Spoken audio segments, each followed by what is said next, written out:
America की धमकी Iran को लेकर लगातार जारी है और डोनाल्ड ट्रंप लगातार धमकी दे रहे हैं ईरान को लेकर। लेकिन इसी बीच कुछ बड़ी खबरें आई हैं ईरान अमेरिका युद्ध से, जो आपको बताना बेहद जरूरी है। क्या स्थितियां बदल रही हैं या स्थितियां जस की तस बनी हुई है? नमस्कार, मैं हूं नीलू। आज 2-3 खबरों का जिक्र करेंगे। शुरुआत हॉर्मुज से ही करते हैं। हॉर्मुज स्ट्रेट से पिछले 24 घंटे में जहाजों की आवाजाही में बड़ी तेजी के साथ उछाल आया है। बताया जा रहा है कि कई जहाज ईरान के ट्रैफिक लेन का इस्तेमाल कर रहे हैं, जो कि एक कॉरिडोर ईरान ने दिया है बाकी मुल्कों के जहाज को आने जाने के लिए। बताया जा रहा है कि उसका इस्तेमाल बहुत ही फ्रिक्वेंटली किया जा रहा है। तेहरान ने अमेरिका और इजराइल के साथ अपने टकराव के दौरान लगाए गए प्रतिबंधों में थोड़ी ढील दी है और जहाजों के गुजरने के लिए एक नया रास्ता बनाया है। मंगलवार को एनालिस्ट मरियो नौफल ने सोशल मीडिया पर एक पोस्ट में राइटर्स और मरीन ट्रैफिक के डेटा का हवाला देते हुए दावा किया कि हॉर्मुज स्ट्रेट में जहाजों की आवाजाही से यह गुलजार होता दिखाई दे रहा है, क्योंकि अचानक से बड़ी तादाद में जहाज जो हैं वो ईरान के नियंत्रण वाले लेन से गुजर रहे हैं। अब इसके मायने भी आपको समझाएंगे कि क्या वजह है कि इस पूरे रास्ते से जो जहाज है वो निकल रहे हैं अलग अलग देशों के। तो क्या स्थिति बेहतर हो रही है या फिर स्थिति जो है वो बेहतर होने की तरफ आगे बढ़ रही है? तो जहाजों का गुजरना उस वक्त शुरू हुआ है जब ईरान की रिवोल्यूशनरी गार्ड यानी IRGC नेवी ने बुधवार को बताया कि पिछले 24 घंटे में तेल टैंकरों और कंटेनर जहाजों सहित करीब करीब 26 कमर्शियल जहाजों को इस जलमार्ग से गुजरने की अनुमति दे दी गई है। IRGC नेवी ने एक्स पर एक पोस्ट में कहा, पिछले 24 घंटों में 26 जहाज, जिनमें तेल टैंकर, कंटेनर जहाज और भी कमर्शियल जहाज शामिल हैं, वो हॉर्मुज स्ट्रेट से होकर गुजरे हैं। IRGC नेवी ने आगे ये भी कहा कि जो कि पूरा रास्ता है, IRGC नेवी की तरफ से उसे सुरक्षा प्रदान की जा रही है, उनसे कोऑर्डिनेशन किया जा रहा है, सुरक्षा के इंतजाम इन जहाजों के लिए किए जा रहे हैं। आपको बता दें कि 28 फरवरी को अमेरिका और इजराइल के साथ युद्ध शुरू होने के बाद से ईरान ने जो स्ट्रेट ऑफ हॉर्मुज है वहां पर जहाजों की आवाजाही पर बहुत ज्यादा पाबंदियां लगा दी थी। तेहरान ने जोर देकर कहा था कि इस जलमार्ग से गुजरने वाले जहाजों को हमसे बिना पूछे नहीं निकलने की अनुमति नहीं मिलेगी। भले अप्रैल में युद्ध विराम हो गया हो और अमेरिका ने नौसैनिक नाकेबंदी जारी रखी हो और ईरान को काफी ज्यादा दिक्कत इससे आ रही हो, लेकिन अब स्थिति कुछ अलग दिखाई दे रही है। तो हॉर्मुज जल डमरू मध्य दुनिया के सबसे अहम ऊर्जा मार्गों में से एक बना हुआ है। दुनिया भर के तेल और लिक्विफाइड नेचुरल गैस यानी कि LNG से यहाँ पर भारी तादाद में जो कंटेनर है वो गुजरते हैं और बड़ा सकरा गलियारा है। और स्ट्रेट ऑफ हॉर्मुज को लेकर ईरान ने पहले ही कह दिया था कि देखिए, ये हमारे लिए ऐसी जगह है जिसको हम छोड़ नहीं सकते हैं, और यही वजह है कि इसी दबाव के कारण आज अमेरिका बातचीत के मंच पर टिका हुआ है, तो इसे हम कैसे छोड़ें। तो उसको लेकर यह भी कहा जा रहा है कि देखिए, इस क्षेत्र यानी स्ट्रेट ऑफ हॉर्मुज को लेकर जो अब जहाज गुजर रहे हैं, ट्रंप की धमकी के बाद भी, वो धमकी भी बताएंगे, कल भी एक बड़ी धमकी ट्रंप ने दी है और उन्होंने कहा कि अगर यहाँ पर तेल टैंकर हॉर्मुज से गुजर रहे हैं और उनको रोका नहीं जा रहा है तो ये बड़ी बात है, क्योंकि एक तरह से कह लीजिए कि ईरान ने कहा था कि हॉर्मुज पर हमारा दबदबा रहेगा, हम हॉर्मुज को नहीं छोड़ेंगे, जिनको निकलना है वो यहाँ से बिना हमारी इजाज़त के नहीं निकलेंगे, और अब हो भी यही रहा है।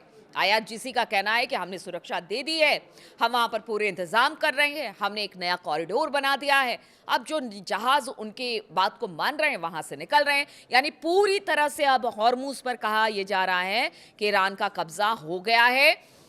अमेरिका कुछ भी कर ले, कुछ भी कह ले, लेकिन ईरान ने तो बता दिया है कि फारस की खाड़ी और जल डमरू मध्य यानी स्ट्रेट ऑफ हॉर्मुज पर हमारा अधिकार है, और इस बात की घोषणा पहले भी की है। और अब जिस तरह से जहाजों की आवाजाही वहां पर बढ़ गई है, उससे अब एक तरह से कह लीजिए कि ट्रंप को भी धक्का जरूर लगेगा।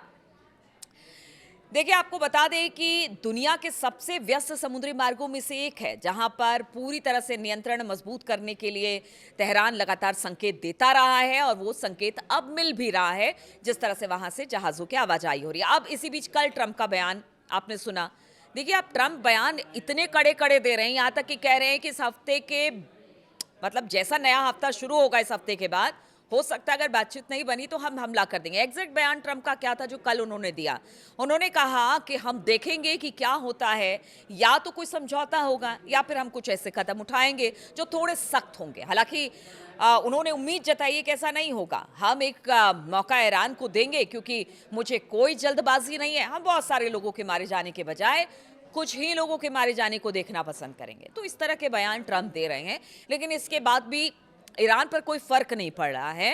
वो स्ट्रेट ऑफ हॉर्मूज पर अब पूरा कब्जा और पूरा प्रेशर बना कर रखा है और पूरा दबदबा अब वहां पर देखने को मिल रहा है ईरान में। ऐसे में ट्रंप की धमकी को क्या कहा जाए? क्या यहां से ट्रंप पीछे हटेंगे या फिर उनको लगता है कि मतलब ईरान उनके दबाव में आ जाएगा? अब तक तो इतने दिनों में तो हम लोगों ने नहीं देखा, किसी ने नहीं देखा, एक्सपर्ट भी मानते किसी तरह के कोई दबाव में ईरान नहीं है। हाँ, वो अपनी शर्तों के साथ बात जरूर करना चाहता है, लेकिन उनके मंत्रियों की तरफ से, उनके बड़े नेताओं की तरफ से कह दिया है दबाव का मतलब ये नहीं है कि हम जंग हार चुके हैं। दबाव का मतलब है हम बातचीत कर रहे हैं, बातचीत से रास्ता निकलता है तो ठीक है, नहीं निकलता है तो फिर हम लड़ाई के लिए तैयार हैं। और उन्होंने कहा कि देखिए अगर बातचीत, उन्होंने जोर देकर कहा ट्रंप ने कि किसी भी समझौते में ईरान को परमाणु हथियार रखने की इजाजत नहीं दी जाएगी। तेहरान की सरकार अगर परमाणु कार्यक्रम पर समझौता नहीं करती है और न्यूक्लियर वेपन बनाने के लिए आगे बढ़ती है तो फिर चीजें बिगड़ेंगी। इससे हमें ईरान पर एक बहुत जोरदार हमला करना पड़ेगा। उसकी डेडलाइन उन्होंने शनिवार, रविवार या अगले सोमवार को दे दी है अगर बात नहीं बनती है। और इसके जवाब में ईरान ने भी कह दिया है, जो IRGC है उनकी तरफ से कहा गया है कि अगर उनकी जमीन पर अटैक होता है तो फिर उसकी पूरी ताकत से जवाब दिया जाएगा, जो बार बार वो कहती रही है। IRGC ने कहा कि अमेरिकी हमले से एक ऐसा युद्ध शुरू होगा जिसे सीमित करना मुश्किल होगा। ये लड़ाई क्षेत्र की सीमाओं को पार करके और आगे तक फैल जाएगी। तो आप देखिए कि किस तरह से अब ईरान भी कह रहा है कि अब तक तो जहां जहां हमले हमने किए मिडिल ईस्ट में, उन सब देशों को निशाना बनाया गया, लेकिन अगर अमेरिका ने एक बार फिर से ईरान पर हमला किया तो अब जंग का दायरा बढ़ेगा। उन जगहों को भी टारगेट किया जाएगा जहां पर पिछले युद्ध के दौरान हमला नहीं किया गया। ऐसे ऐसे वेपन का इस्तेमाल किया जाएगा जिसके बारे में दुनिया ने कभी सोचा भी नहीं होगा। तो दोनों अपनी तरफ से ताकत दिखाने का प्रयास कर रहे हैं। इसी बीच कहा यह भी जा रहा है, खबर यह भी आ रही है, ध्यान दीजिएगा इस पर, कि नेतन्याहू और ट्रंप की बातचीत हुई है। नेतन्याहू की बातों से ट्रंप बेहद गुस्से में आ गए और उन्होंने कहा कि मैं सीज फायर करना चाहता हूं, लेकिन शायद नेतन्याहू नहीं चाहते कि युद्ध बंद हो। ये पहले भी हो चुका है और इस तरह की खबर आ रही है कि इसको लेकर दोनों में तल्खी है।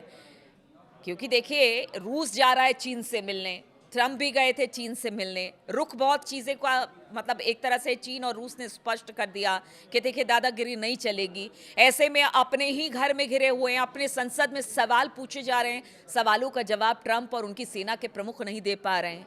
तो ऐसे में आखिर ट्रंप क्या करेंगे? इसीलिए नेतन्याहू से कहा जा रहा है कि भाई अब सीज फायर का समय आ गया है, लेकिन नेतन्याहू नहीं चाहते हैं। तो क्या अब भी नेतन्याहू के दबाव में ट्रंप रहेंगे?